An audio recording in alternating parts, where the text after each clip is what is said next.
So now in this project my washing machine was damaged due to corrosion at a push button.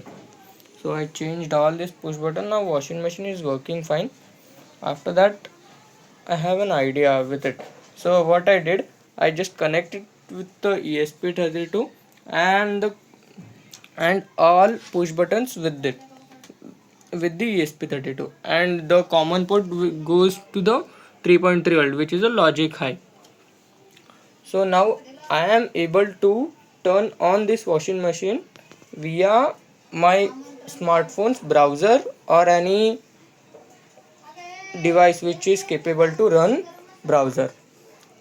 So first what we need to do is, let's go to the Wi-Fi setting of our browser. So now, yes, go to the Wi-Fi setting.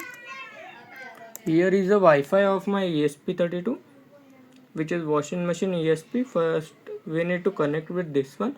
After that I am able to control this washing machine via my computer or via my smartphone or anything else I can use which has a browser.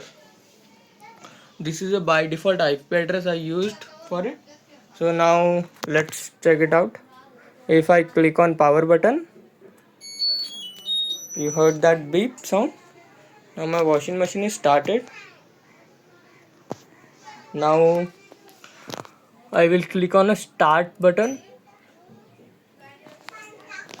and you can see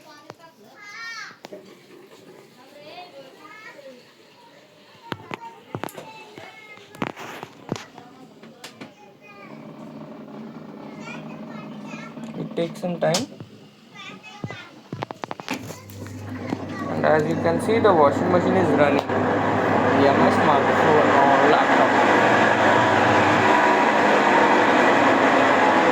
This is just a normal test mode. Now if I want to change the program, suppose I want to run the dryer mode, so just click on change program. P2, P3, P4, P5, P6, P7, P8, P9 and P10.